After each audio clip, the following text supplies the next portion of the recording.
Right, without further ado, get him out. Let me see it.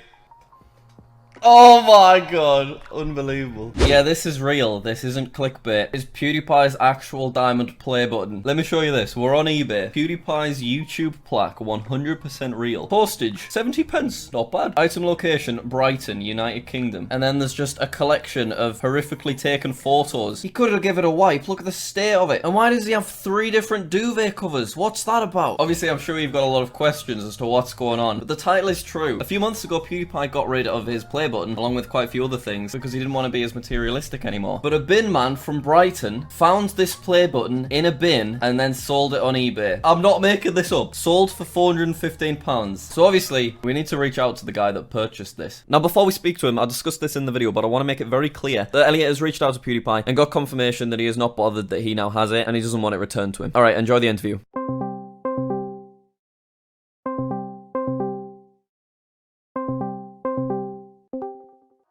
Hello. Hello. You alright? How's it going? Not too bad, thank you. How are you doing? I'm alright. I didn't have my camera on there for a minute. I thought that was it. Hey, don't worry about it. Right, without further ado, get him out. Let me see it. Oh my god. Unbelievable. You realise now the fingerprints will be on this for the rest of the video.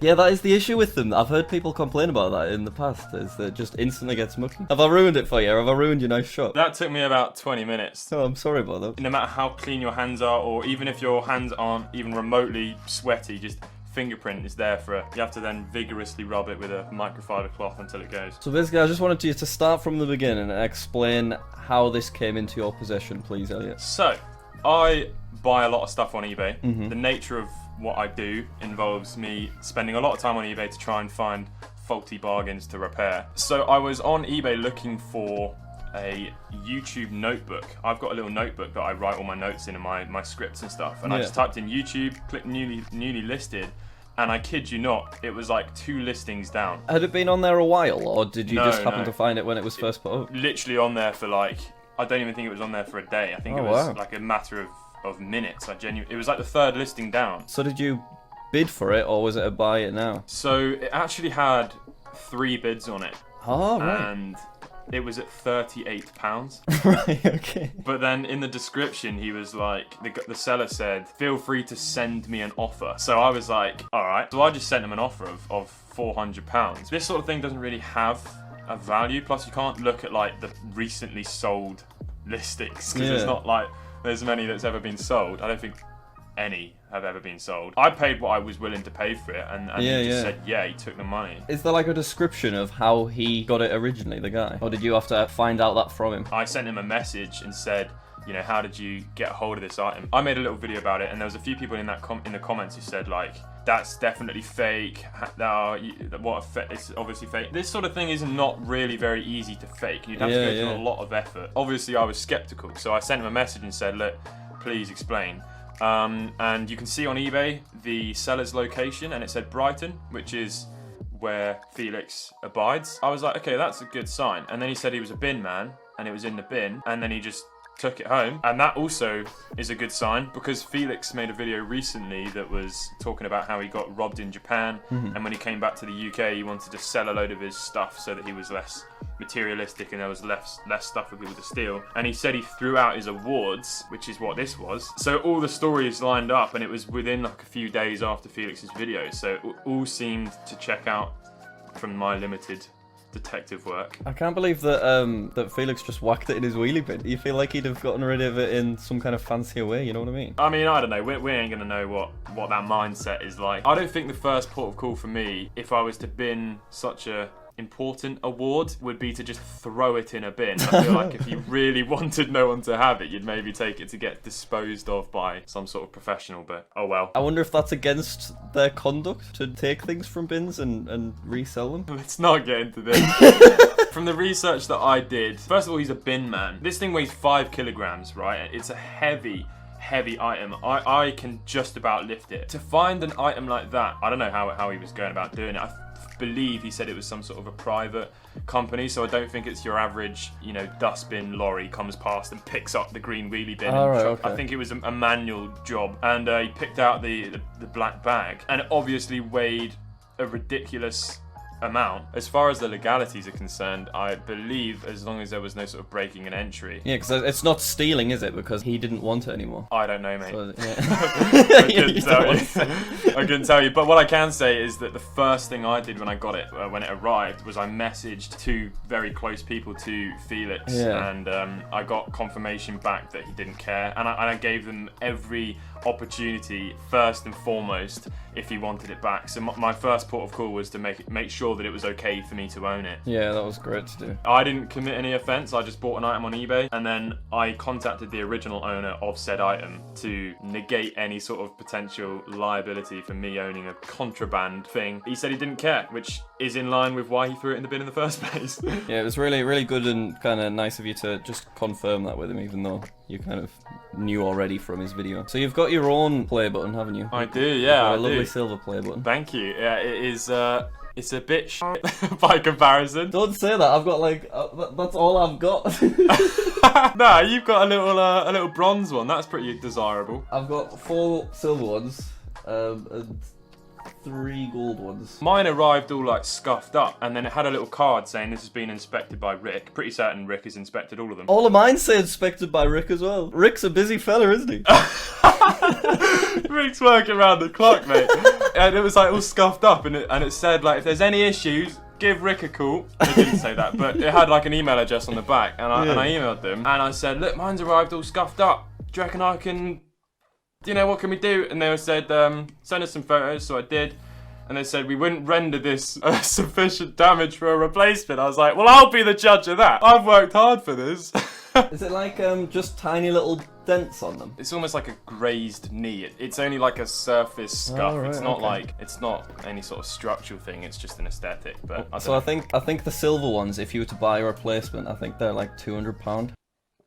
What? That is not worth 200 quid. They come from America as well, so the shipping's like £70. That's expensive. That's a lot more than I thought it was worth. I don't know what you'd get in scrap for them. What would the diamond cost? What would the retail cost of a diamond be? I know, yeah. Do you have any insight in the materials in the diamond one? It's a solid slab of aluminium. The little diamond, per se, is glass. And then it's just been chromed, which is like a chemical process. And then it's been laser etched on the back. The funny thing about this is, obviously Felix has not kept this in the best of conditions. I mean, yes, how long has he had this thing for? I don't know. Maybe it's a few years old, definitely. I think 2013 he hit 10 million subscribers. Bloody hell, you know your stuff. I think it's been like lacquered or clear coated or something, because it's got like this really weird like finish on the surface of it now, where I think it's just been worn down. It looks a little bit crusty on the back, not gonna lie. And then it's also very scuffed, like there's some serious scuffs on it where the chrome's even worn through to the metal underneath, and also the glass diamond on the front. It looks like it's sort of been scraped across the road or something.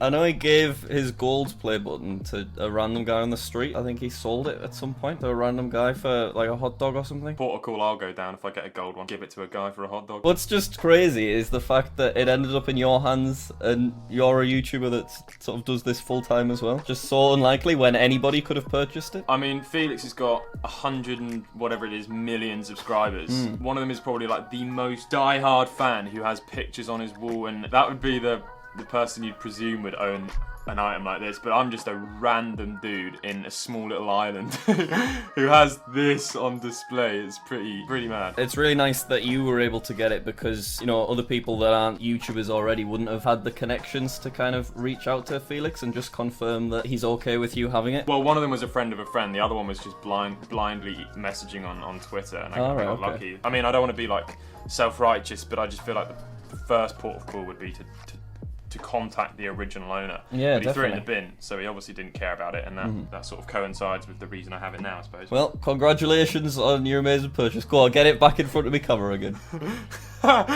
Mate, it weighs a ton. Honestly, it breaks my scales. Like really? The scales go all the way around and then some. So it's yeah, it's pretty ridiculous. It's quite weird. Like, I'm not gonna lie, to see that on the back of it is that is so bizarre. That's odd. All right, thank you so much for chatting. I appreciate it. Cheers, Jack. And I'll see you later.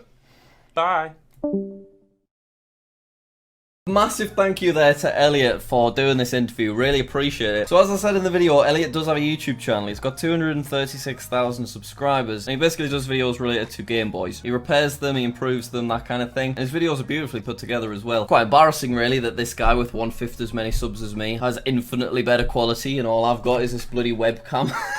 But yeah, I really appreciate Elliot doing this interview with me. So his channel's linked in the description if you're interested in that kind of thing. Can you imagine if we'd stumbled upon that eBay listing? Just think what it would have done to our collection. We've got the silver play button, we've got the gold play button, the 10 million subscriber diamond play button is the missing piece of our puzzle. And because we didn't buy Pewdiepie's on eBay, now I have to earn it myself by getting another 9 million subscribers. By the way, if you've got to this point in the video, you'd probably enjoy my other videos, so please do subscribe. And you never know, maybe we will get a 10 million subscriber play button one day. There's another very bizarre eBay listing. It's from a different seller, but Elliot found this and sent it to me. So first of all, it's on the market for 144,000, but it is the incredibly rare Diamond Creator Award YouTube briefcase play button. So I don't know if this also belonged to PewDiePie, and another fella's pulled it out his wheelie bin, but it's the red briefcase that the 100 million subscriber awards come in. Look, they've got pictures of it, and you know, that's where the play button goes. But I don't know why they think they're going to be able to get 140 grand for it. Look, I would bid on this if it was like, you know, £600 or something. Not sure about 140,000. Oh, goodness.